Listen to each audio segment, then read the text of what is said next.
A forgotten map holds a secret that could rewrite history. In a quiet study, a young cartographer named Alara unrolls a fragile, sun-bleached parchment, her finger tracing the ghost of a river delta. Her entire career rests on proving this map leads to a city beneath the sands, a legendary place her colleagues dismiss as pure fantasy. Wherever you are listening right now, and whatever the hour, we invite you to share your own corner of the world in the comments below. But the map itself offers a cryptic, chilling warning about dreamers who do not wake, a mystery that will test her courage far more than any academic debate. By the end of our journey, you will understand how some of the greatest treasures are not gold, but the truths we unearth about our own world's hidden heart. What do you believe is waiting for us just out of sight? The magnifying lens felt cool and heavy in her palm, a final gift from the old mentor who first believed in her. Alara leaned over the parchment, her breath held tight, and adjusted the brass rim. The lamplight caught the glass, and for a moment, nothing happened. Then, a faint shimmer bloomed beneath the surface, a river of silver ink that had slept for centuries. It traced the delicate, impossible shape of an oasis, its shores submerged beneath the drawn dunes. Her heart hammered against her ribs, a wild mix of exhilaration and fear. This was not just a map anymore, it was a living secret, and the proof she desperately needed was glowing right in front of her. A flood of purpose washed over her, so potent it made her hands tremble. She watched, mesmerized, as the shimmering lines seemed to pulse faintly, as if the map itself had awakened. It was no longer a simple drawing, but an artifact transformed, a key to a door everyone else said was a myth. This changed everything, and that was the problem. To announce this find to the university would be to hand her life's work over to senior academics, who would take the credit, or worse, to thieves who would steal the map for its own considerable value. The warning about dreamers echoed in her mind, no longer a poetic riddle, but a tangible threat. The choice crystallized with a quiet, stubborn clarity. She would tell no one. Rolling the map with deliberate care, she secured it with a leather tie and began to pack. Her movements were efficient, driven by a deep-seated independence and a spark of distrust she had cultivated after one too many disappointments. Into a worn travel satchel went a water skin, a journal, and the map, its hidden oasis a secret companion. Her personal stake was no longer just about her reputation among scholars. It was about the physical risk of a journey into the deep, unforgiving desert, and the immense value of the artifact she now carried. As she stepped out from the quiet of her study and into the bustling city street, the afternoon sun felt like a spotlight. The satchel rested against her hip, and through the thick canvas, she could have sworn she felt a faint, comforting warmth emanating from within. It was a silent, persistent guide, pulling her away from the known world and toward the vast, waiting sands. The city's last outpost was a dust-choked settlement where the wind tasted of rust and hot stone. Alara found her guide exactly where the old stories said he would be, leaning against a weathered post in the meager shade of a camel pen. Kale was a man carved from the desert itself, his face a roadmap of sun lines, his silence as deep as the dunes. She approached him not with words, but by placing a single, tarnished silver coin on the rough wood between them. It was a relic from a forgotten dynasty, one of the few treasures she hadn't sold to fund her obsession. His eyes, the color of a twilight sky, flicked from the coin to her face, and he gave a slow, almost imperceptible nod. The negotiation was over. She had just bought herself a path into the emptiness, and a witness to her every move. Their first argument erupted before the sun had climbed to its zenith. As they loaded the camels, Kale gestured toward her satchel and asked what trade goods she carried that were worth such a risk. When she told him of the city beneath the sands, he let out a short, sharp laugh that held no humor. Fairy tales for scholars, he called it. The desert does not hide cities, it devours them, leaving only bones for the wind to polish. His cynicism was a wall, built from a lifetime of seeing dreamers swallowed by the sands. Ilara's reply was fierce, her voice tight, with a passion that surprised even her. She spoke of river deltas that had shifted, of star charts that no longer matched the sky, of proof that was not just ink on paper, but light hidden within it.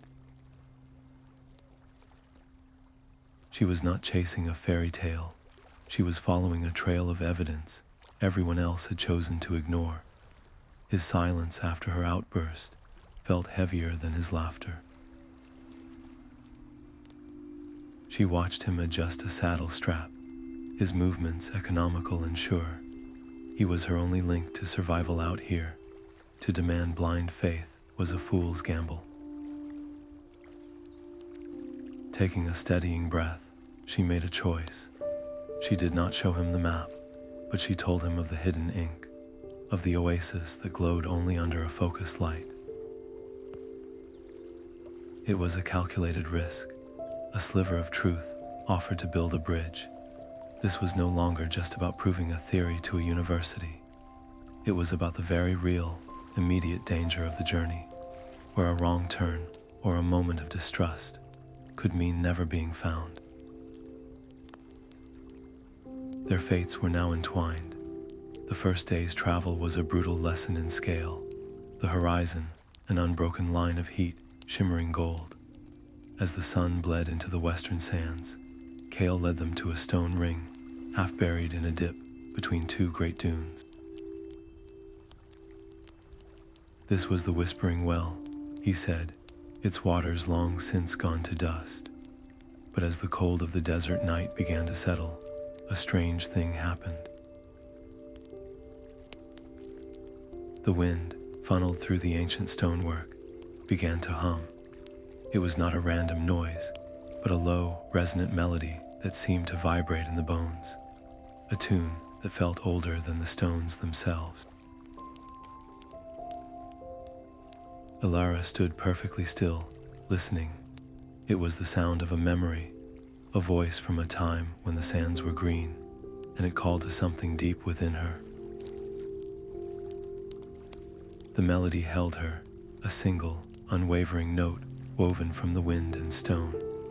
Ilara closed her eyes, listening until the sound was not just in her ears, but in her blood. It was a clear, resonant tone, a pure sharp that vibrated through the ancient rock. On an impulse, she took a slow breath and hummed, matching the pitch as perfectly as she could. Her voice was small against the vast desert, but it was enough. The moment her hum aligned with the wind's song, a deep, grinding shudder passed through the well's foundation. A section of the stone base, seamless moments before, shifted inward and then slid aside with a gritty rasp, revealing a dark, narrow cavity. Inside, resting on a bed of undisturbed sand, was a small, polished key carved from a single piece of obsidian. Its surface was flawless, catching the fading light like a shard of frozen night. Ilara reached in, her fingers brushing against the cool, impossibly smooth stone. It was real. This was not a story or a map. but a physical object, a piece of a puzzle left behind by the very people she sought. A designed, interactive world had just proven its existence to her.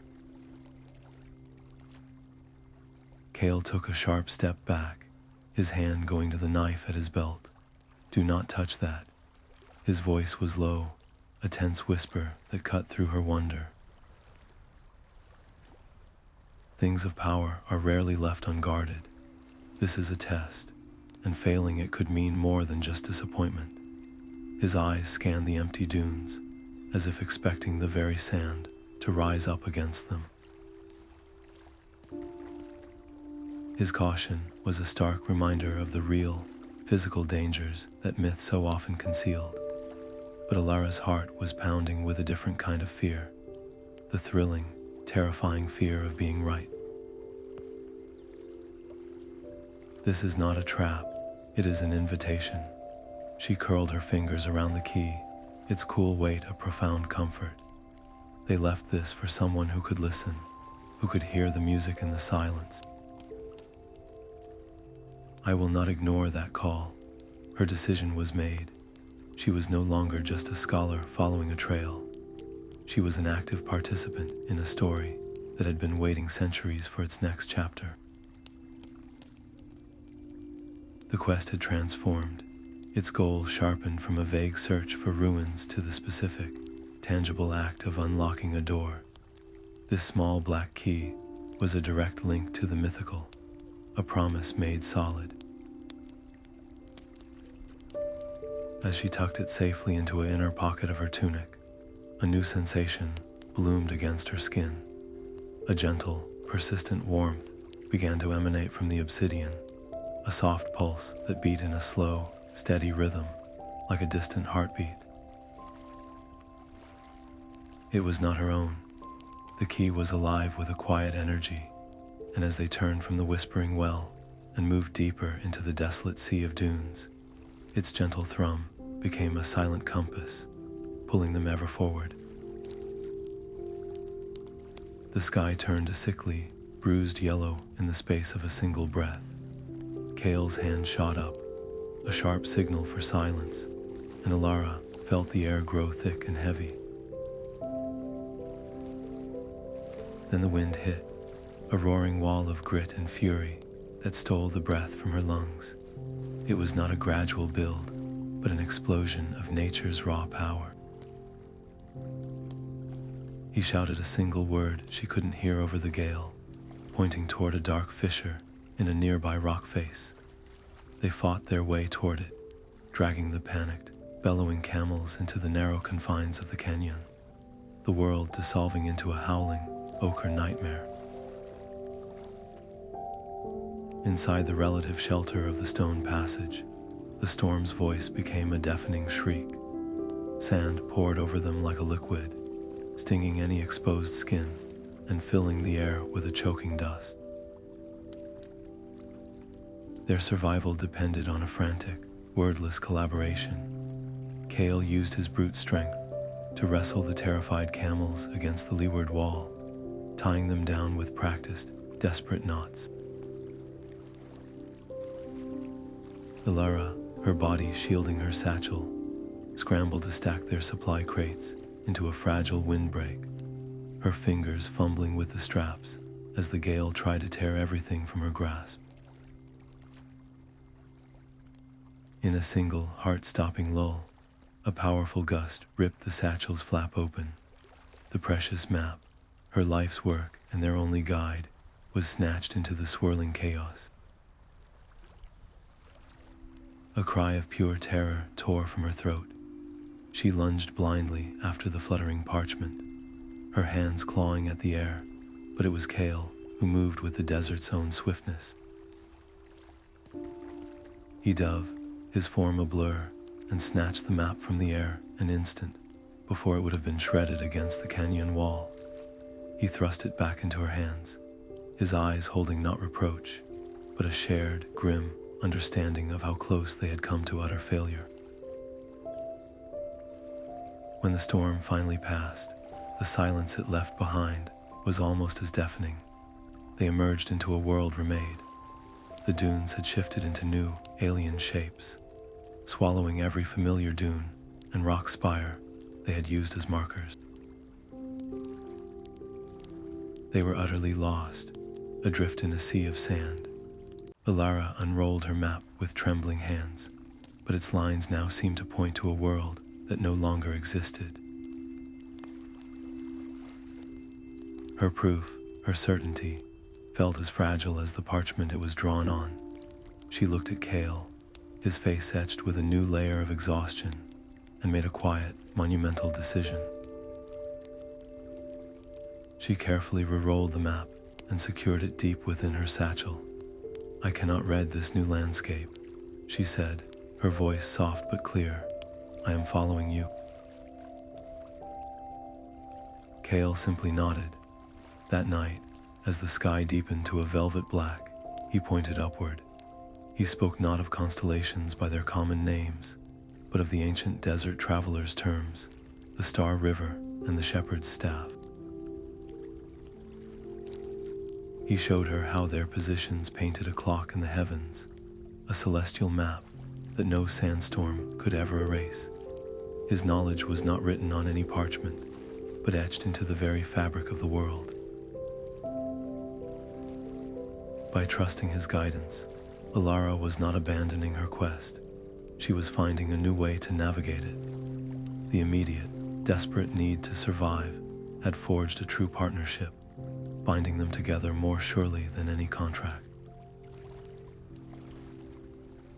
As the last of the dust settled around them, the first light of the rising moon illuminated the canyon wall the storm had scoured clean. Etched into the stone were not random cracks, but sharp, deliberate lines forming perfect triangles and intersecting circles, a geometric language that was unmistakably the work of intelligent hands. The geometric patterns were not random at all. As Ilara and Kale brushed away the last layer of storm-deposited sand, the wall revealed itself as a vast, intricate mural stretching high above them. It depicted a city of impossible elegance, with towers that spiraled like nautilus shells and crystalline bridges arching over canals of shimmering water. But the true wonder was its people, shown working in concert with enormous, intricate devices that mirrored the constellations above their heads. Here was a culture that did not just observe the stars, they conversed with them, using celestial mechanics to guide their world. For Ilara, it was more than proof. It was a vision that stole her breath, a confirmation of everything she had dared to believe. Her quest was no longer theoretical. It was a bridge to a living, breathing past. Yet one section of the narrative gave her pause. It showed the same citizens, their faces etched with a somber resolve, activating a final, monumental mechanism. The crystalline bridges retracted, the great towers seemed to fold in upon themselves, and the entire city was depicted being gently, deliberately engulfed by the surrounding desert. This was not a depiction of a catastrophe or a sudden collapse. This was a sealing, a conscious choice to hide their home from the world. What could possibly compel an entire people to perform such an act? What were they protecting that was worth such a profound sacrifice? The mystery deepened, shifting from a simple search for ruins to a need to understand a monumental, ethical decision. Ilara's hands moved with a new reverence. She carefully unrolled a sheet of thick paper and a piece of charcoal from her pack. This was not just about finding a city and a more, it was about preserving its story. She began making a rubbing of the panel that showed the sealing mechanism, focusing on the central symbol, a complex knot of lines that perfectly matched the shape of the Obsidian Key she carried. This historical record, this testament to a people's choice, felt as precious as any treasure waiting behind a hidden door. The personal stakes of her quest were now intertwined with a moral imperative to comprehend why a vibrant culture would choose isolation over legacy. As the last of the daylight faded and the stars began to pierce the velvet dark, a soft, greenish light pulsed from within her tunic. She pulled out the Obsidian Key. It was glowing with a gentle, internal radiance, its light no longer a vague warmth, but a focused beam. It pointed, unwavering, toward a specific cluster of stars now climbing over the eastern horizon, a constellation that mirrored the central device in the mural above them. The key was no longer just an object, it was a compass, and the sky itself was its map. The Obsidian Key became their single guiding star, its soft green pulse a silent metronome in the vast desert night. They traveled when the world was cool and indigo, their path illuminated only by the celestial map overhead. For 3 nights they walked, their world reduced to the rhythm of their footsteps and the key's unwavering light, until it led them to the base of a colossal dune. There, half submerged in the sand like a sleeping giant, was a stone archway of breathtaking scale. It was carved with a perfect mirror of the night sky, every constellation from the mural etched into its weathered surface, though the stone itself was dark and silent. They had found the gateway, but it was a slumbering sentinel, its base choked with the accumulated grit of centuries. Kale stood before the monumental structure, his usual calm replaced by a visible unease. "We do not know what sleeps behind such a door," he cautioned, his voice low. "To wake it with a key we do not understand is to invite the unknown into our world." His fear was not of bandits or storms, but of consequences on a grand, irreversible scale.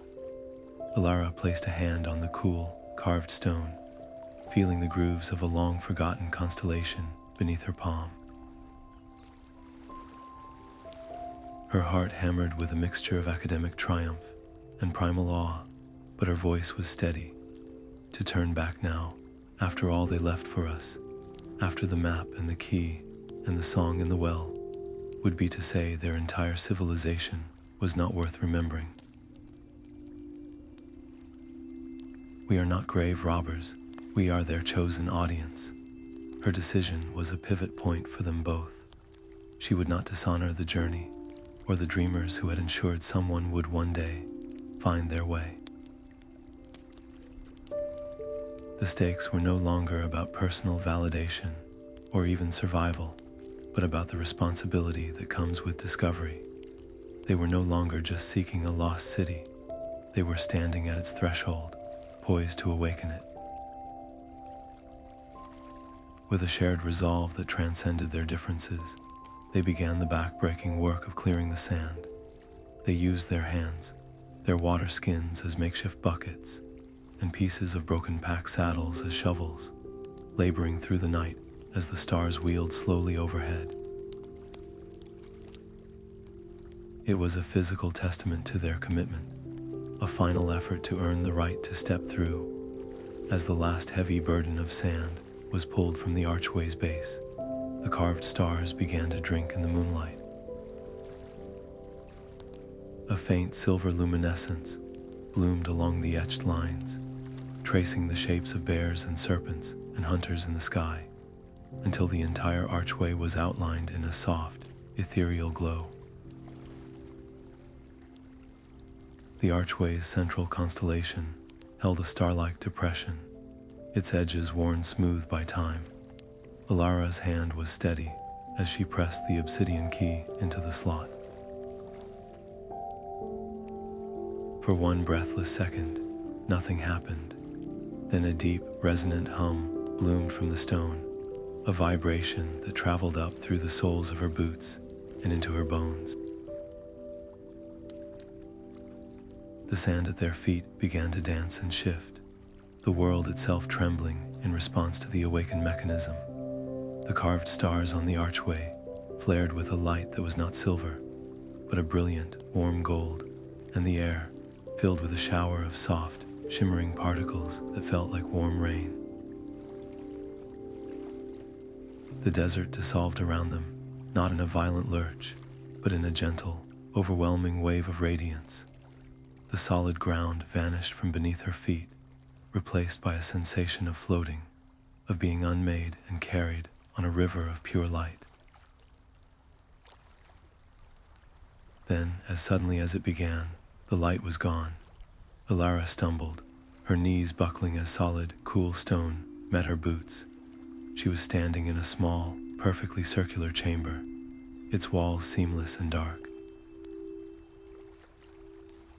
The air was still and carried a faint, clean scent of ozone and ancient stone. A wave of claustrophobia, cold and sharp, tightened her chest. The vast openness of the desert was gone, replaced by this silent, enclosed space. She was utterly alone. Kale. Her voice was a ragged whisper in the profound quiet, then stronger, fueled by a fear greater than her own. Kale. A shuffle came from the shadows across the chamber. "I am here." His reply was calm, an anchor in the disorienting dark.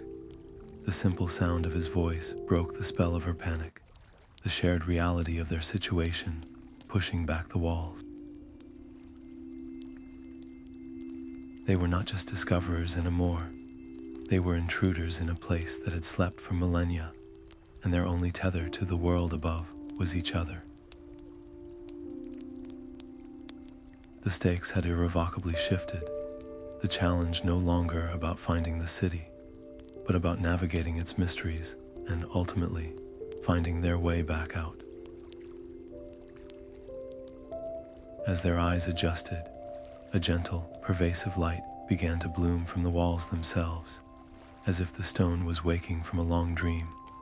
It illuminated a single, graceful archway on the far side of the chamber, revealing a path that curved away into the heart of the mountain. Beyond it, the impossible skyline of Lur waited, bathed in its own eternal twilight. The air was cool and carried the soft scent of damp earth and night-blooming flowers. Before them, the city of Lur unfolded in a breathtaking cavern, its scale so vast the ceiling was lost in a soft, artificial twilight. Buildings were not constructed, but grown from the living rock and crystal, their facets catching the gentle light and scattering it into rainbows that danced across silent plazas. Canals of clear water flowed without a sound, guided by whispering currents, and automated systems of polished brass and glowing stone tended to lush, vertical gardens that thrived without a single ray of sun. It was a world of perfect, preserved harmony, a civilization that had mastered its environment with a quiet grace that felt more like art than engineering. Every sight was a quiet marvel, a testament to a people who valued peace and beauty above all else. Yet the city was not empty. Among the shimmering arches and quiet groves, they saw the citizens. They were not solid forms, but shifting, graceful shadows woven from light and memory, moving with a slow, dreamlike cadence. Their outlines shimmered as they tended to the gardens, or simply stood in quiet contemplation, their existence caught in a state of profound, suspended animation. They were the last dreamers of Lur, the reason for the great ceiling, and they were here, now, sharing the same air. Ilara felt a surge of academic hunger, a desperate need to document and understand, but it was immediately tempered by a deeper, more powerful instinct. To rush in with measuring tools and questions would be a violation, like shouting in a sacred space. She looked at Kale, whose usual guarded expression had softened into one of pure, reverent awe. He gave a slow, almost imperceptible nod. Her decision was immediate and firm. She slowly removed her pack, setting it on the smooth pathway, and then she raised her empty hands, palms open and facing forward. It was a universal gesture of peace, of having no weapon and no immediate desire to take. She would not study them as specimens. She would approach them as a guest. The moral weight of their discovery settled upon them both. They were not explorers in a dead ruin. They were visitors in a living tomb, and any sudden movement, any demand, could shatter the delicate peace that had held here for 1,000 years. One of the dreamers, a figure near a grove of luminescent fungi, turned. Its form solidified for a moment, and its eyes, pools of soft silver light, focused not on the space around Alara, but directly on her. There was no hostility in that gaze, only a deep, ancient curiosity. Then it raised a translucent hand and gestured, a slow, deliberate motion, beckoning for her to follow. The invitation was clear. The path ahead was no longer made of stone, but of trust. The dreamer's silver eyes held Alara's gaze, and a cascade of images bloomed directly in her mind. She saw Alara in its golden age, a symphony of light and life, where crystalline structures pulsed in harmony with the people below. There was no sound, only a profound feeling of unity and peace, an emotion so pure it felt like a forgotten memory. Then the vision shifted, revealing the Heartstone, a radiant crystal at the city's core, its light woven into the very roots of the desert above. She understood, with a certainty that bypassed language, that this stone was not a mere power source. It was a sacred anchor, a giver of balance that prevented the world above from crumbling into a permanent, barren dust. The city did not fall, it chose to sleep, creating a sanctuary to protect this vital heart. The tension in the vision grew palpable. Isha projected a clear, chilling truth. The Heartstone's energy was fading, its light growing dim. The long stasis, the centuries of silent dreaming, was never meant to be permanent. It was a pause, a desperate holding pattern, waiting for a specific kind of individual to find them. They had waited for a keeper, someone whose intent was not conquest or greed, but a pure desire to understand and preserve. The weight of that revelation settled on Alara, immense and terrifying. Her entire quest, from the map to the key, had not been a random academic pursuit. It had been a summoning. Her purpose shifted in an instant, the thrill of discovery replaced by the sobering gravity of guardianship. This was no longer about proving a theory or earning professional recognition. It was about preventing an ecological collapse that would ripple across the entire known world. The fate of the desert, of every settlement and creature that called it home, was now inextricably linked to a choice she had to make in this hidden chamber. She looked from Isha's luminous form to Kale's solemn face, and then back. Her voice was barely a whisper, but it carried the force of a vow. I accept. The decision was made. Isha gave a slow, graceful nod and turned, leading them away from the tranquil plaza and deeper into the city. As they followed, a new sound underscored their steps, a faint, irregular hum that seemed to struggle for breath. It was the sound of the Heartstone, and it was growing steadily weaker with every moment. The central chamber opened into a vast, domed space, and there at its heart hung the source of everything. The Heartstone was a colossal orb of living crystal, but its light was a sickly, fading pulse, like a weary heartbeat. A single hairline fracture ran across its surface, a dark scar from which its vital energy slowly bled away into the air. The consequences were already unfolding around them. In the gardens they had passed, the glowing fungi were dimming, their colors washing out to a dull gray. The dreamers themselves seemed less substantial, their luminous forms flickering like candle flames in a draught. The city was not just sleeping, it was dying, and its fate was tied to the stone's decay.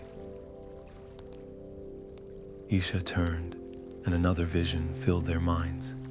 They saw the original artisans of Lur, not with tools of metal, but with their own hands pressed against the stone, pouring not their life force, but the very essence of a cherished memory into a similar flaw.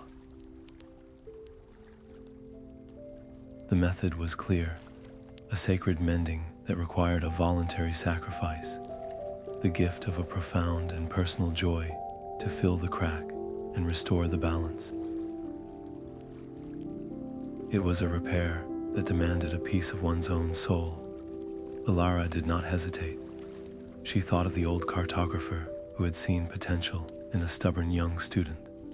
The day he placed his own worn, magnifying lens into her hand and told her the world was made of stories waiting to be read.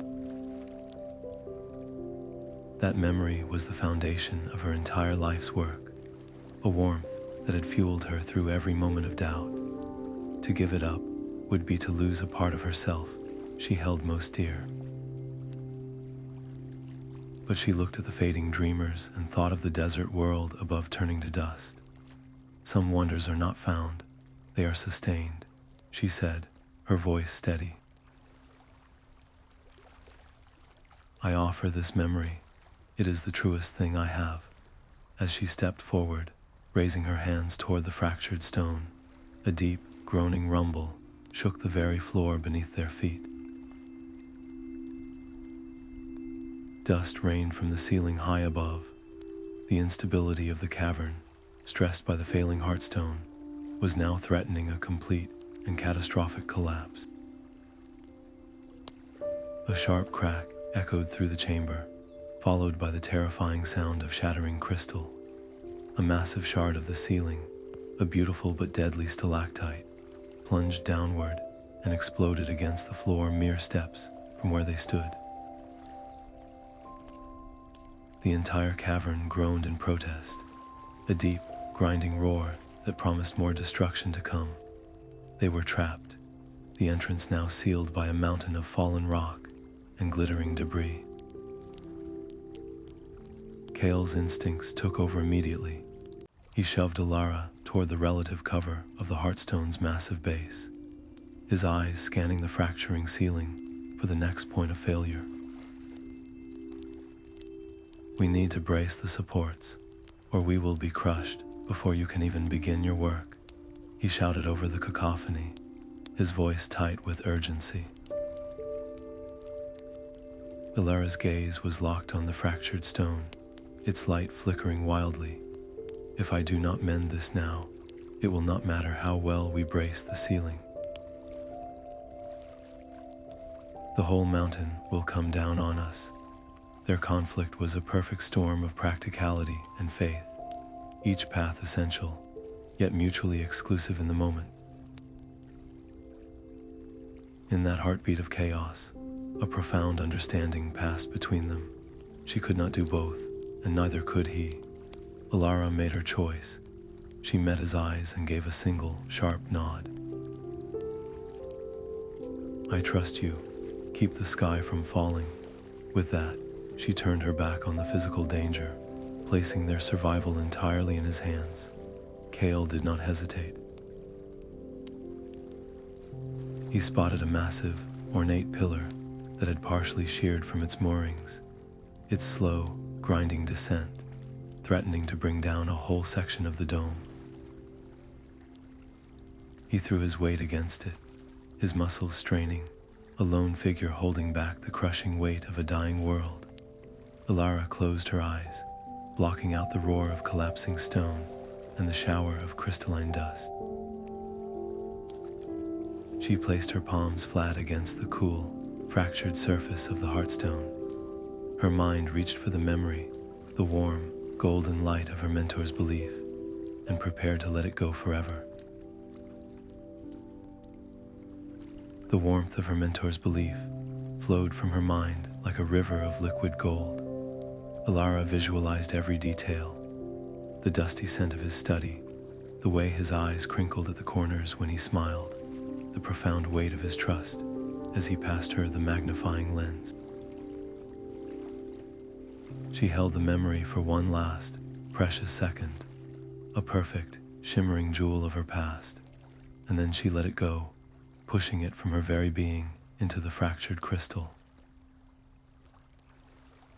A brilliant, warm light erupted from the Heartstone, so pure and intense it washed the entire chamber in a blinding, beautiful radiance. The hairline crack sealed instantly, vanishing as if it had never been, and the crystal began to pulse with a strong, steady rhythm. All through the city of Lur, the gentle light brightened, chasing shadows from the corners.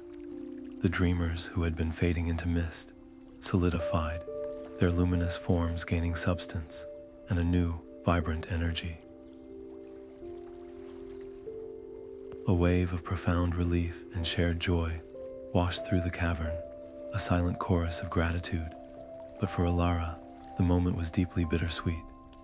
As the stone healed, she felt the memory itself fade from her mind, not like something forgotten, but like a cherished object carried away on a swift current. The specific warmth, the scent of old books, the exact sound of his voice, it was all gone, leaving behind only the cold, hollow knowledge that something beautiful had once been there. The emptiness ached, a quiet, personal loss that would stay with her forever. Yet as she looked at the thriving city and felt the stable ground beneath her feet, she knew the exchange was just. A single, treasured story had been given to save a world of them. The city's survival, the health of the desert above, was worth the profound price. The immediate crisis was over, but she was irrevocably changed, her own history now woven into the fate of this hidden realm. With the danger of collapse averted, the Heartstone emitted one final, gentle pulse of energy. A soft wave of light rippled outward, and the massive pile of rubble blocking the chamber's exit dissolved into fine, harmless dust that settled quietly on the floor. The path out was now clear, a dark archway leading back toward the world they had left behind. The city was no longer a silent dream, but a living, breathing reality. The dreamers of Lur, now fully corporeal and radiant, gathered around Alara and Kale. Their forms, once translucent, were warm and solid, and their gratitude was a palpable force, a gentle pressure of pure feeling that washed over the two travelers. Isha stepped forward, her silver eyes holding a new, vibrant light. In her hands, she carried two gifts. The first was a small, crystalline box filled with what looked like dormant, silvery dust. "These are the seeds of the whispering bloom," she explained, her voice a soft chime in the mind. "They will find water where there seems to be none, and bring life back to the barren places." The second was a star chart, but it was not drawn on any parchment. It was a three-dimensional lattice of light, showing celestial pathways and hidden oases known only to the ancient world. Lur was awake, and it was ready to share its legacy, not as a secret to be hoarded, but as a partner in healing the world above. Alara felt a powerful, almost painful pull to remain. The chance to learn from this culture, to translate their entire history, was the culmination of every academic ambition she had ever nurtured. To walk away now felt like leaving a library just as the doors were unlocked. But her hand closed around the crystalline seed box, and she thought of the parched settlements, the struggling communities at the desert's edge. Lure had survived by turning inward, but its true purpose was always to one day help the world outside flourish again. The conflict was a quiet storm within her. She looked at Kale, who watched her with an understanding that needed no words. He had held up the sky for her, and now she had to choose which world to nurture. Her decision came with a calm certainty.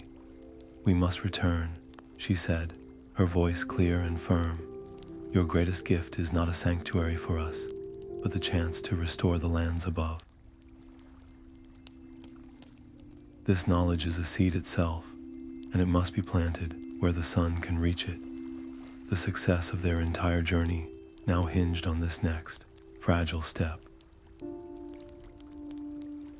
Could the ancient wisdom of a hidden city truly take root in the harsh, modern desert? It was a test of faith, not just in Lure's magic, but in humanity's capacity to listen and grow. Isha nodded, a slow, graceful gesture of profound respect. She then turned and led them back through the awakening city. The path to the Gate of Moons was now lined with the entire population of Lure, their luminous forms creating a corridor of soft, guiding light, a silent, grateful farewell from a people reborn. The gateway hummed with a soft, rising energy, the air thickening with the scent of ozone and farewell. Isha stepped forward, her form a pillar of gentle light against the dark stone. She pressed a small, luminous crystal into Alara's palm. It was warm and pulsed with a slow, steady rhythm that felt like a distant heartbeat. "This will be your link to us," a whisper across the sands. Isha's voice chimed in her mind. "When the moon is full and the stars align, you may speak, and we will listen." The weight of the crystal was far greater than its physical size. It was a tether, a responsibility.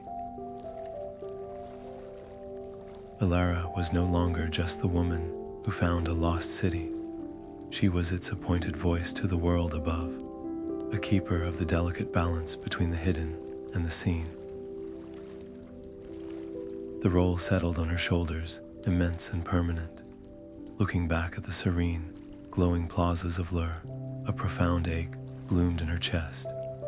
This place of quiet wonders had, in a handful of days, become more of a home than any dusty university archive or city apartment ever had. The thought of returning to the harsh, unfeeling sunlight and the petty politics of the surface world felt like a kind of exile. How could she explain the scent of night-blooming flowers in a stone cavern, or the sound of a river that flowed without a source, to people who only believed in what they could dig up and weigh? The conflict was a quiet storm within her, a pull between two worlds that could never truly meet. She closed her fingers around the warm crystal, her decision firming into a vow. "I will protect your secret," she said, her voice clear and carrying over the gate's growing hum. "Some truths are not for owning, but for guarding. Their wisdom will guide my hands, but their origin will remain with me." It was a promise that would define the rest of her life, a commitment to use Lure's gifts for good while shielding its existence from those who would see only a resource to be plundered or a spectacle to be sold. The success of their entire journey now hinged on this lifelong act of subtle guardianship. Kale stood beside her, his silence a solid, understanding presence. He gave a single, slow nod, his own journey irrevocably altered by what he had witnessed.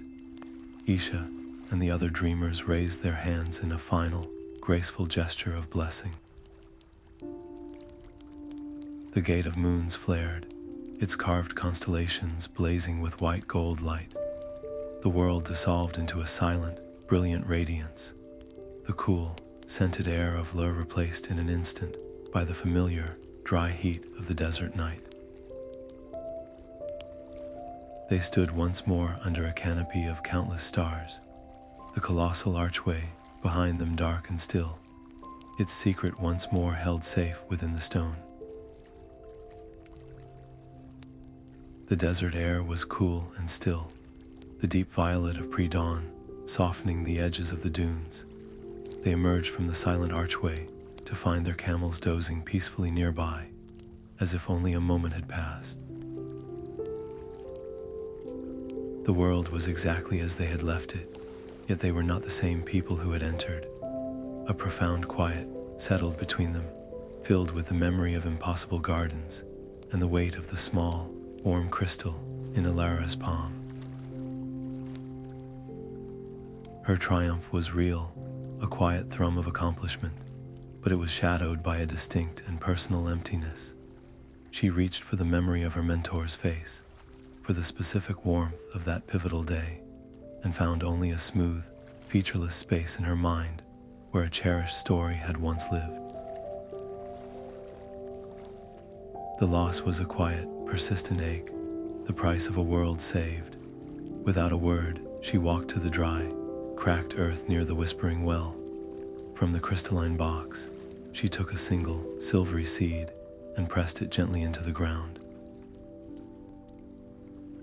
It was not just an act of planting, but a declaration of faith, a bridge between the world of hidden wonders and the one she had to live in now. The sun crested the horizon, its first rays painting the sand in hues of gold and rose. As the light touched the spot where the seed lay, the earth stirred, a vibrant green shoot, impossibly vivid against the monochrome landscape, pushed through the soil and unfurled two perfect leaves. It was a small miracle, a promise whispered from a city beneath the sands, and the beginning of a new story for the desert itself. The green shoot at the whispering well became a grove, a living testament that silenced a lecture hall full of skeptics. Alara stood before the gathered scholars not with a sun-bleached map, but with a basket of vibrant, plump fruits grown in sand, their roots fed by a hidden, resilient moisture. Her thesis detailed a revolutionary method of desert agriculture, a system of underground crystalline fibers and timed water release that mirrored the silent, efficient gardens of Lur.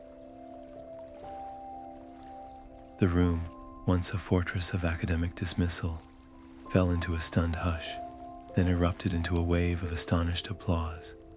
Her triumph was not in locating a pile of gold, but in bringing forth a harvest from a wasteland.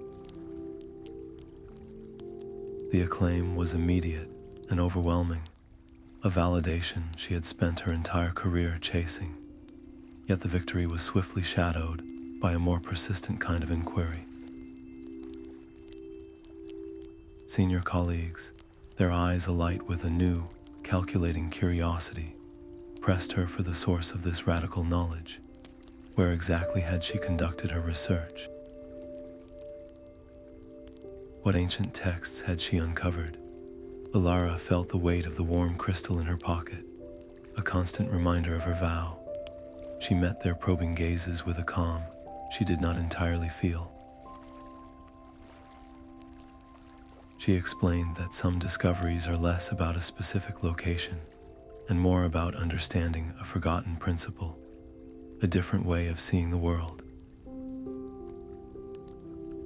She deftly turned every question about the past into a conversation about the future, speaking of food security, of restoring barren lands, of a legacy, not of plunder, but of cultivation. Her maturity lay in protecting a sacred secret by focusing everyone's attention on a shared, hopeful purpose. Her professional reputation was now secure, but the true, higher stake was the wisdom she carried. She had to ensure Lur's gifts were used to heal, not to be reverse engineered, packaged, and sold to the highest bidder. their magic stripped away by greed. The real work was just beginning. Later that evening, alone in her quiet study, the air still humming with the day's excitement, the crystal in her pocket pulsed with a soft, familiar warmth. She drew it out and placed it on her desk. The air above it shimmered, and the serene, luminous image of Isha coalesced in the dim light, her silver eyes holding a gentle, knowing smile. A wave of profound connection washed over Alara, a silent acknowledgement from a friend in a hidden world that her first steps as a keeper had been true. The acclaim and the questions faded into a quiet, determined hum of purpose. Alara traded her solitary study for a bustling office. Its walls soon covered not in ancient star charts, but in modern agricultural surveys. With the seed money from her university prize and the unshakable presence of Kale as her head of field operations, she founded the Lur Foundation. Its mission was simple in name, but profound in scope, dedicated to the reclamation of the desert. It was a way to honor the city's legacy without revealing its source, a channel for its ancient wisdom to flow into the modern world. Their first major project was a stretch of cracked, sun-baked earth on the outskirts of a struggling village.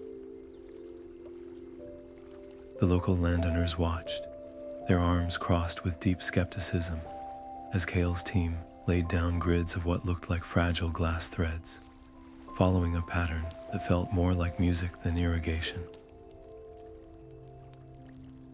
They muttered about city scholars and wasted effort, but Alara did not argue with theories.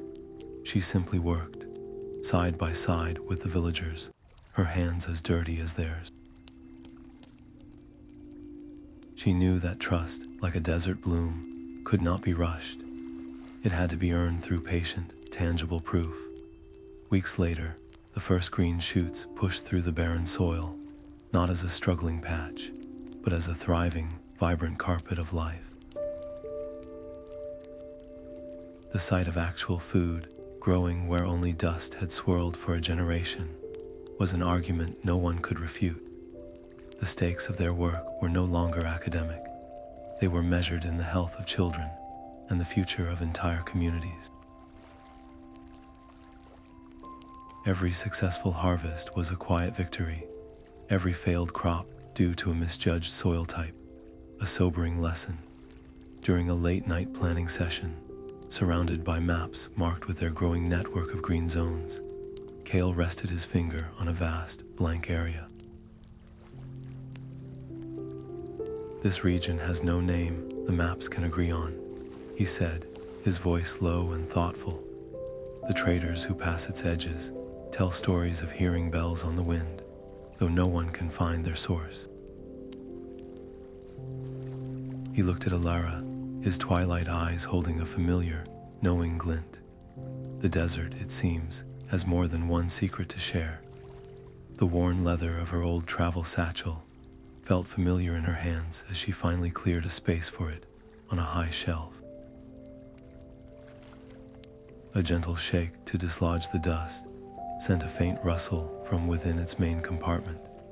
Reaching inside, her fingers brushed against the original map of Lur, but also something else, something tucked behind its protective lining, a sheet of material as light as a dried leaf and twice as fragile. She carefully drew it out. It was another map, impossibly ancient, drawn on a substance that seemed to be woven cloud.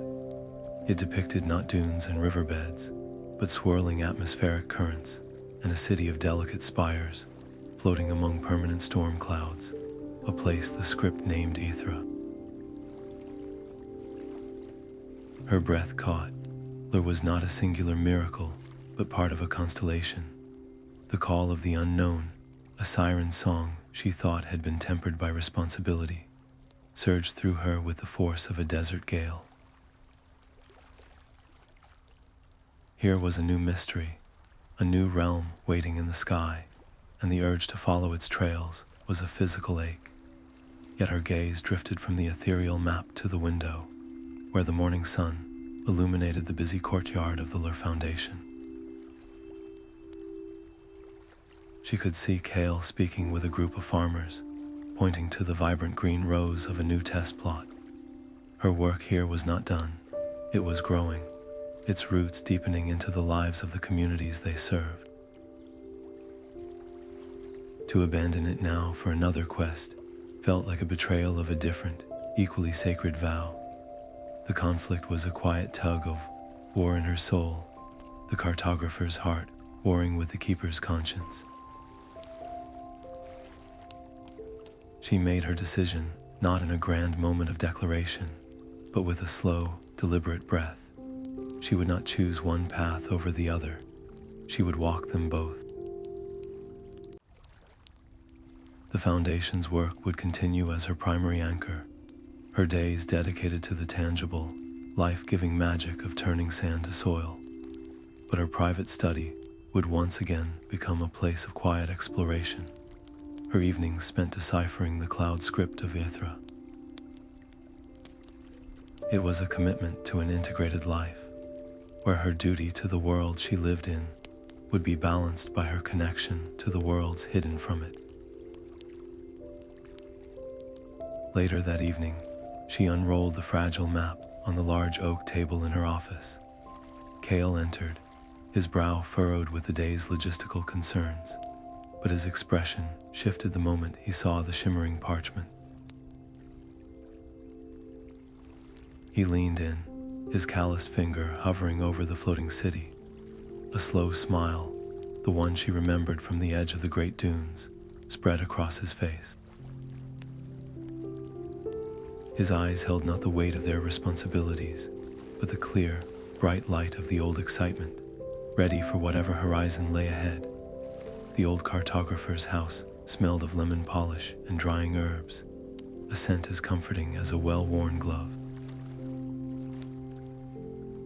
He moved slower now, his hands a little less steady, but his eyes held the same sharp, inquisitive light that had guided generations of students. Alara sat with him in his sunlit garden, speaking of harvests and green frontiers, her words painting a picture of a desert reborn. He listened, his gaze fixed on her face, and when she finished, a single tear traced a path through the wrinkles on his cheek. He did not need to say he was proud. The feeling filled the quiet space between them, a bond that required no specific memory to sustain it. For a fleeting moment, a hollow ache opened within her, a yearning for the precise warmth of the day. He had given her his lens, the exact timbre of his voice in that lost moment. But as she looked at his beaming face, she understood a fundamental truth. The memory itself was gone, sacrificed to a greater purpose, but the belief he had placed in her was not. It had become the very bedrock of her character, the invisible compass that had guided her to Lur and back again. Its essence had been woven into the fabric of who she was, more permanent than any single recollection could ever be. The loss was real, but the gift was eternal. Her decision rose from this understanding, clear and inevitable. She would not hoard her hard-won wisdom or guard it jealously. She would become for others what he had been for her, a quiet believer in impossible maps and stubborn dreamers. The personal journey of discovery was complete, but the legacy of that journey now demanded to be shared. The stake was no longer about her own reputation or safety, but her capacity to ignite that same spark of wonder in someone else, to pass the torch forward into the waiting dark. As she walked away from his garden, the afternoon sun warm on her shoulders, a young woman stepped from the shade of a flowering tree, her hands clutching a small, heavily tarnished compass that seemed to point not to magnetic north, but straight up into the empty sky. The The young woman's name was Anya, and her hands trembled slightly as she opened a velvet pouch. She tipped its contents onto Alara's desk, and a small, silvery stone tumbled out. It was no larger than a coin, but it did not fall with the solid thud of ordinary rock.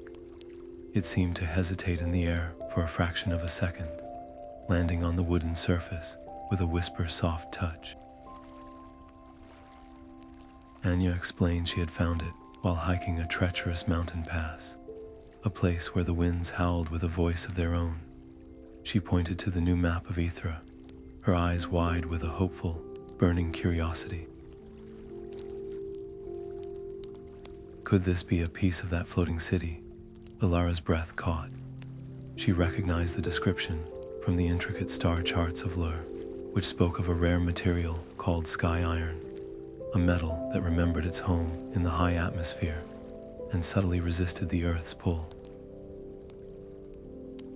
To hold a physical piece of it, to see the proof of another realm resting on her own desk, sent a familiar thrill through her veins. The map was no longer just a beautiful drawing. It was a potential guidebook to a real, physical place. This confirmation was both exhilarating and deeply unsettling. She looked from the shimmering stone to Anya's eager face, and the weight of her own journey settled upon her. She remembered the sandstorm, the terrifying climb into the unknown, and the profound cost of some discoveries. To encourage this young woman to chase the mystery alone would be irresponsible, a romanticized version of a path that was often lonely and perilous. Yet to dismiss her find, to extinguish that spark of wonder, felt like a betrayal of everything the Lur Foundation stood for. The conflict was immediate and personal. Her decision was a careful, deliberate act of mentorship. She did not offer grand adventures or promises of hidden cities. Instead, she invited Anya to join the Foundation's new research division, a place where curious minds could study anomalous materials and forgotten geographical data under a structured, safe, and collaborative roof. It was an offer to channel raw enthusiasm into disciplined inquiry, to teach that the greatest explorations are built on patience and peer review, not just reckless courage. The stake was not just one more discovery, but the responsible stewardship of the next generation of seekers, ensuring they understood that wonder and wisdom must always walk hand in hand. That night, long after the Foundation's halls had quieted, Alara held the piece of sky iron in her open palm. She felt a faint, humming vibration against her skin, a sensation like a captured bee. Then, slowly, impossibly, the small stone lifted. It rose from her hand as if drawn by an invisible thread, hovering a finger's width above her palm before it gently turned, its longest axis aligning itself to point, unwavering, toward the brightest cluster of stars in the night sky. The star charts from Lur were not just maps of the past, but a calendar for the future. Alara and her small research team pored over the luminous, three-dimensional projections late into the night, their calculations pointing to a single, inescapable conclusion. A rare alignment of 3 planets was due to occur in precisely 47 days, an event the ancient charts marked with a unique, pulsating glyph. This celestial convergence, the scripts suggested, would thin the barrier between the Earth and the sky, creating a temporary bridge to Ithra. They were not just studying history and Amor, they were racing against the clock of the cosmos itself. The entire Foundation suddenly hummed with a new, unified energy. The practical agricultural teams worked alongside the theoretical researchers, their combined skills creating a singular focus. Engineers designed specialized equipment for high-altitude observation, while botanists prepared lightweight, nutrient-dense rations for the journey. The alignment became a project that united every wing of their organization, turning abstract wonder into a tangible, shared mission with a firm deadline. The primary tension was no longer skepticism, but the unforgiving nature of time.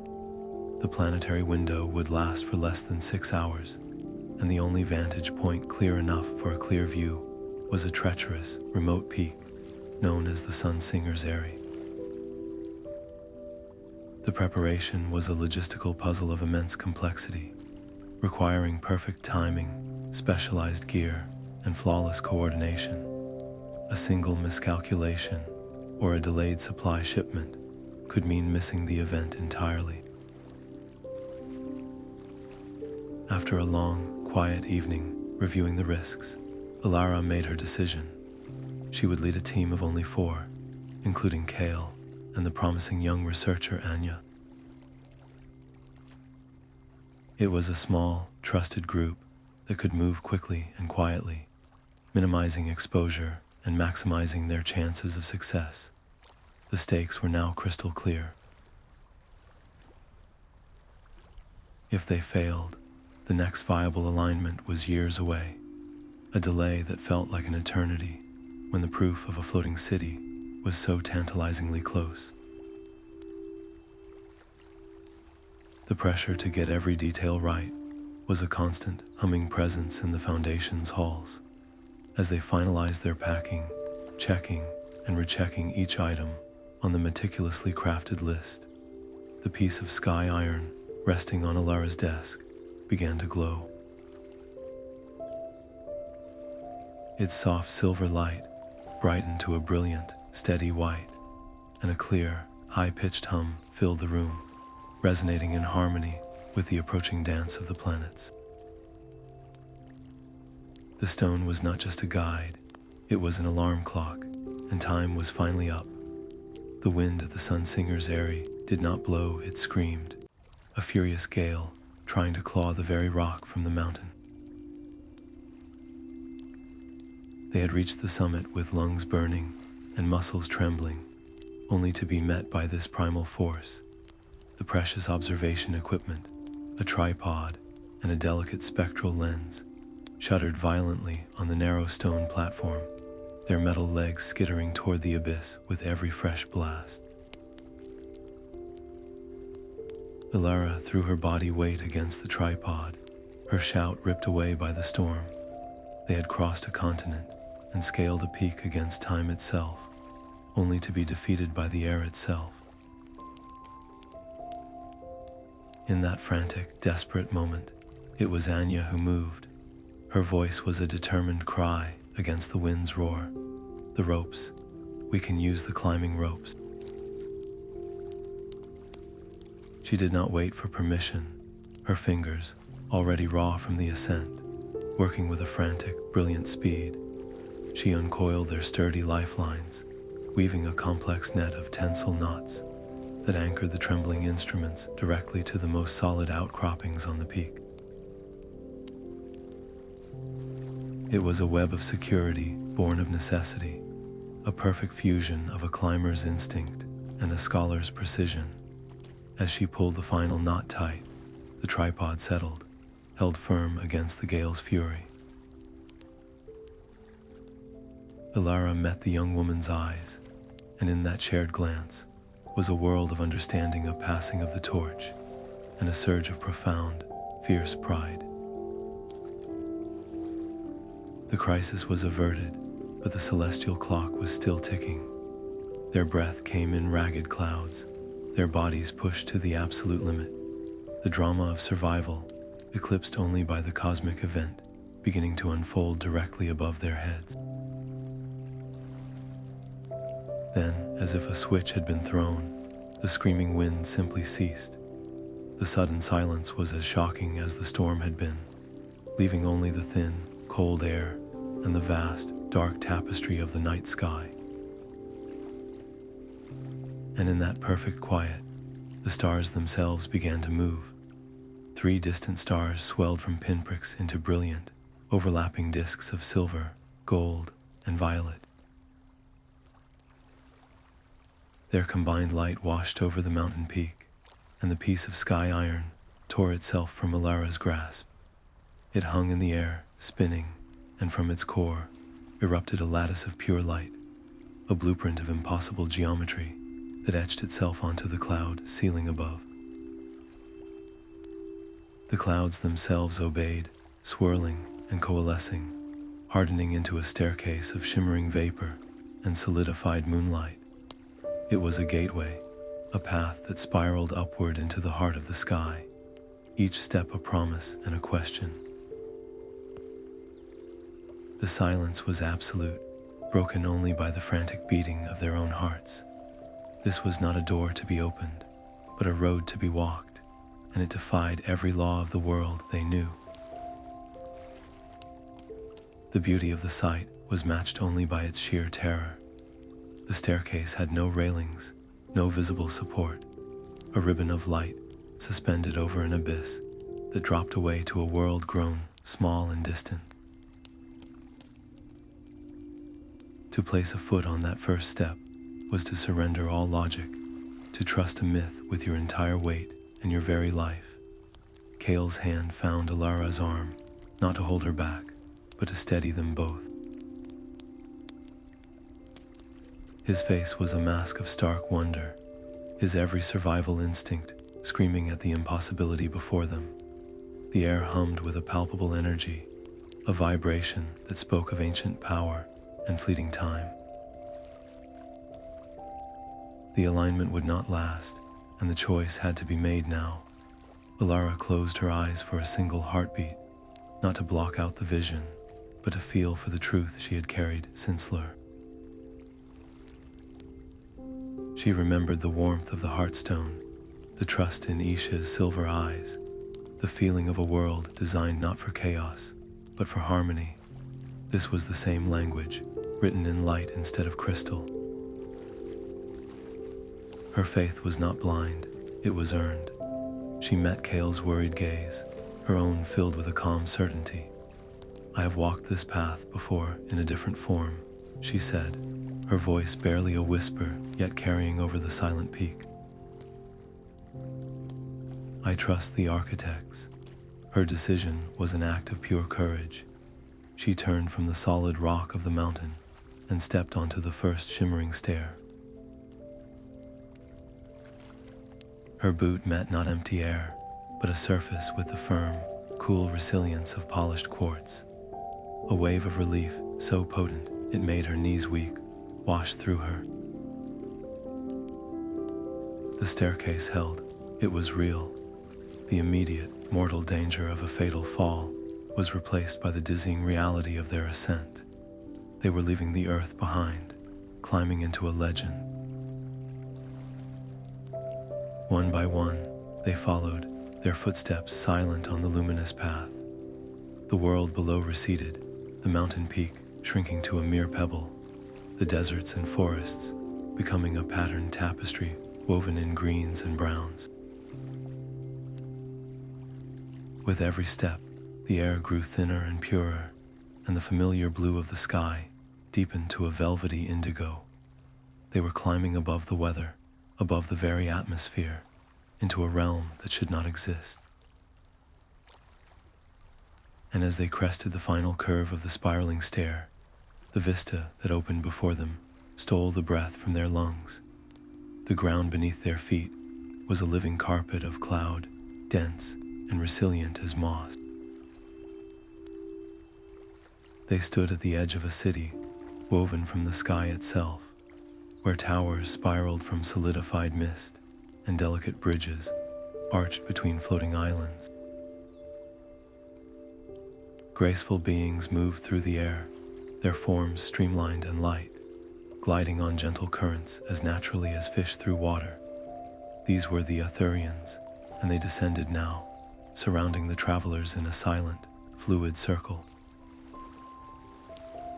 Their communication was a language of pure sound, a symphony of harmonious chimes that resonated from delicate, crystalline structures on their wrists and throats. The music held a clear message, one of cautious inquiry. They had felt the alignment, and they had been waiting, but the melody soon carried a discordant note, a recollection of a darker time. Through the chiming, a story unfolded of the last outsiders, generations ago, who had not come in peace. Those visitors had seen only a resource, a power source to be harnessed. They had tried to steal the city's core, a sphere of condensed wind that gave Aethra its breath and life, an act that would have shattered their entire world. The Etherians' wariness was a palpable force in the thin air, a legacy of betrayal that had lasted centuries. Ilara felt the weight of that history, the danger of being judged by the sins of others. She knew that words, even translated through chimes, would not be enough. Her response was immediate and instinctive. She slowly raised her hands, and from a pouch at her belt, she drew the communication crystal given to her by Isha of Lur. It pulsed with a soft, familiar light, a warmth that was utterly alien to this cool, misty realm. She did not speak, but offered it forth on her open palm, a silent testament to an alliance already forged with another hidden world. This was not the act of a thief or a conqueror. It was the gesture of an ambassador. The stake in this quiet moment was immense, holding the potential for a powerful alliance between two secret civilizations, or a tragic misunderstanding that would isolate both forever. The lead Etherian, a being whose form seemed woven from shifting light and air, glided forward. Its delicate fingers, cool as morning dew, plucked the crystal from Ilara's hand. It held the stone to its own core, and the crystal flared, its light mingling with the Etherian's inherent glow. A new sound then filled the air, a warm, welcoming melody that swept through the city like a gentle breeze. The very wind around them shifted, its whisper transforming from a note of caution to one of clear, resonant acceptance. The city itself began to sing. The sound started as a low hum from the spiraling towers, a resonance that traveled through the mist-paved streets and into the very air they breathed. Then the wind took up the melody, channeled through fluted arches and across harp-like strings of condensed light, weaving a symphony of pure emotion and memory. It was a history told not in words, but in feeling, a breathtaking narrative of a people born from the sky's first breath, who chose isolation not out of fear, but to become stewards of the world's breath. The music painted a picture of their sacred duty, a complex and delicate task of guiding air currents and balancing weather patterns, a role as vital to the planet's health as the steady pulse of Lur's heartstone was to the earth below. This was not a hidden refuge, it was a global lung, and its silent work affected every living thing on the surface. The beautiful harmony, however, soon introduced a dissonant strain, a slow, creeping ache of illness. The symphony conveyed a clear, desperate truth. Their core, the sphere of condensed wind that gave Aethra its life, was weakening. The pollution rising from the world below, a thick haze of industrial exhaust and unchecked emissions, was a poison they could not filter out. It was gradually choking their city, and, by extension, destabilizing the very climate systems they were meant to protect. The conflict was immediate and profound. The problem was not of their making, but it threatened their existence and the well-being of the entire planet. Ilara listened, her heart aching with the weight of this shared vulnerability. She thought of her foundation's work, of turning barren sand into fertile soil, and saw a direct line to this crisis in the sky. Her decision was a vow made not just to the Arthurians, but to the interconnectedness of all things. "We will turn our efforts to the source," she promised, her voice firm against the fading music. "The Lur Foundation's mission expands today. We will work to heal the skies as we have worked to heal the land." The stakes of their quest had just escalated to a planetary scale. Success meant forging a partnership that could literally save the world's climate, but it required a monumental, global cooperation that would test the limits of their influence and resolve. As the final, hopeful notes of the symphony lingered in the air, the lead Arthurian glided forward. In its hands, it held a cluster of seeds that seemed to be made of captured light and morning dew. "These are cloud flowers," it chimed. "Where they grow, the air becomes clean. It is a small piece of our home for yours." The gift was a tangible symbol of their new alliance, a fragile, luminous hope to be carried back to the earth. The descent back to solid ground felt like waking from a dream, but Alara carried the symphony of Aethra in her heart and the cloud flower seeds in her palm.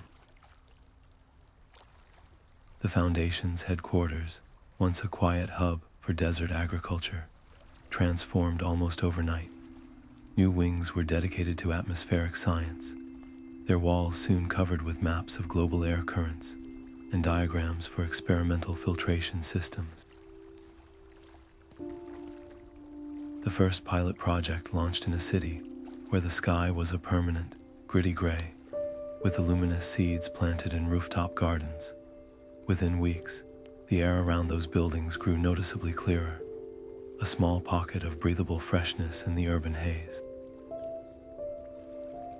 This tangible success sparked a chain reaction, attracting climatologists, engineers, and urban planners, all drawn to the Foundation's radical, proven approach.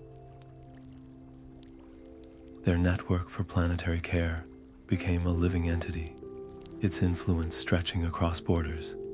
Managing such explosive growth, however, was its own kind of storm. Alara found herself drowning in budgets, grant applications, and personnel disputes, the sheer scale of the operation threatening to pull her away from the very work that gave it purpose.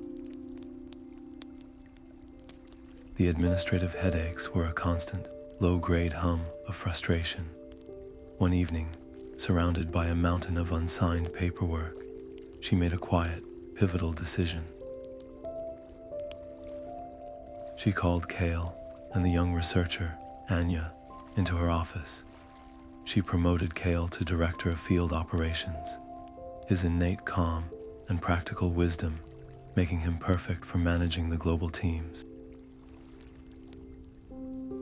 Anya, with her sharp mind and boundless curiosity, she put in charge of the new anomalous materials division. It was a deliberate act of trust, a recognition that she could not and should not carry the entire burden alone. This was her true growth, evolving from a solitary seeker into a leader who empowered others.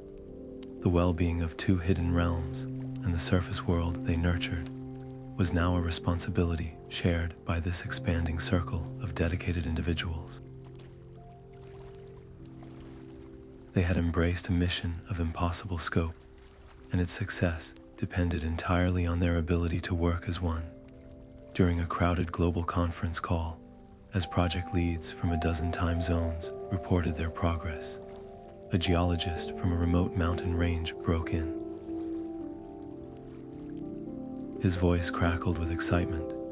"We were taking core samples from a new depth," he said, "and we found something that should not be there. Crystals, perfectly geometric, and when we brushed the rock dust away, they began to hum." The humming crystals were not just a geological anomaly, they were a summons. Deep within the mountain, Alara's team discovered a vast, glittering cavern, where beings of living crystal moved with a slow, tectonic grace.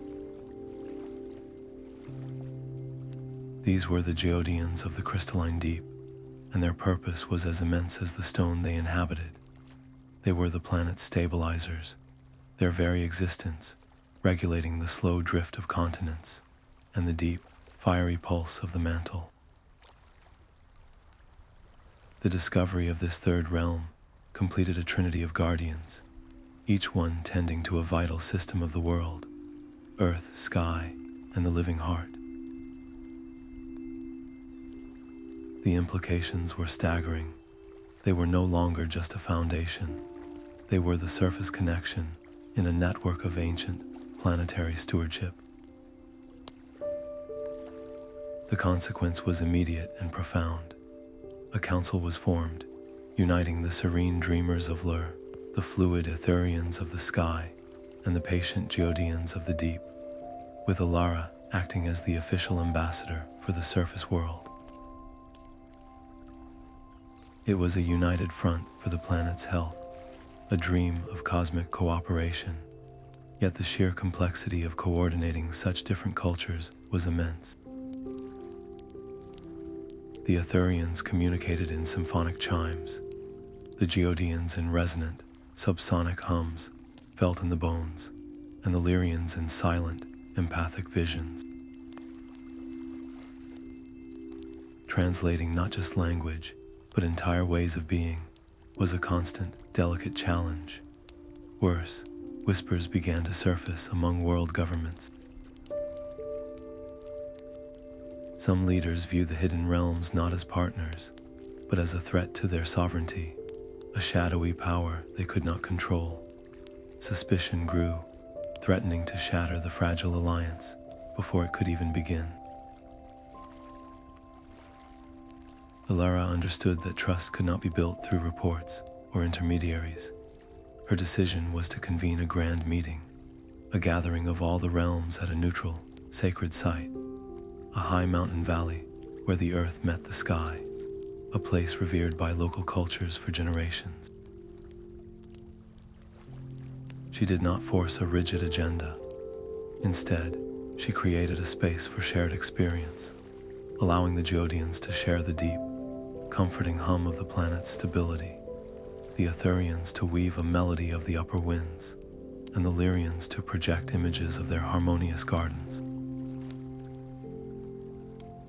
She framed their differences not as divisions, but as complementary strengths, each one essential to the whole. The stake was nothing less than global harmony, a future where the seen and unseen peoples of the world could work in concert for the benefit of all. As the meeting reached its conclusion, the leaders from all three realms, along with Alara, joined hands. In that moment, a new, harmonious energy rippled outwards, a palpable wave of understanding that seemed to settle into the very soil and air, a silent promise of a world finally learning to care for itself as one. The air itself seemed to hold its breath as the leaders of the four realms stood in a perfect circle. Then, the Geodian elder, a being of shimmering amethyst, raised a crystalline hand. The ground beneath Alara's feet hummed, and a ribbon of golden light, warm as liquid sunshine, rose from the soil and wrapped around her wrist. It was a physical manifestation of trust, a bond offered not by one people, but by the living world. With a voice that was both her own and something far more ancient, she spoke the words of the Prime Keeper's oath, vowing to protect the balance between all realms and to serve as a bridge of wisdom and compassion.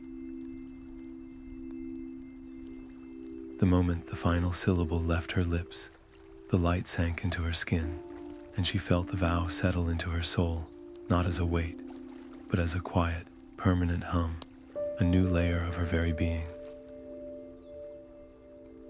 Her life's purpose was now magically and irrevocably bound to the health of the entire planet, a role of immense honor that superseded every personal ambition.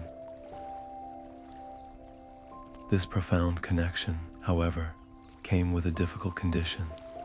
The oath demanded absolute neutrality in the conflicts of the surface world.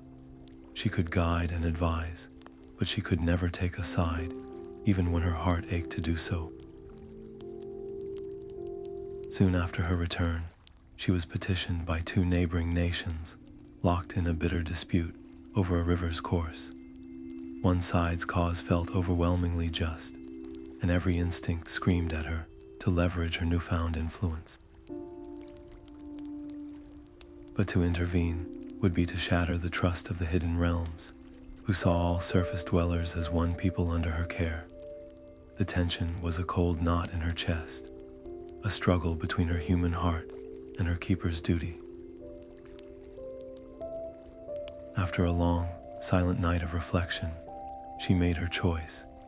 She brought the leaders of both nations to the riverbank, and without assigning blame, shared the Geodians' knowledge of the underground aquifers that fed it, presenting a solution that benefited everyone. It was a painful lesson in a higher justice, where the planet's equilibrium had to come before any single nation's victory. Any failure in this delicate role would not be a simple political misstep. It would ripple across the alliance, causing the Arthurians to retreat from their work on the global winds, or the Geodians to cease their studying of the tectonic plates. The consequence would be cascading environmental disasters, hurricanes of unprecedented fury, earthquakes in once stable lands, all stemming from a broken promise. The stakes were the very stability of the world's climate and geology. Feeling the oath's gentle hum as a constant companion, Alara looked toward the future. It was a path of solitary vigilance, where the greatest battles would be fought not with weapons, but with unwavering principle, a testament to the idea that the most powerful magic is often the quiet, difficult choice to serve the whole. The sky above Ithra turned a venomous purple. This was no natural weather, but a churning vortex of poisoned air, a tempest of humanity's own making given monstrous life. It screamed toward the floating city, its winds laced with corrosive chemicals that threatened to unravel the delicate structures of solidified mist.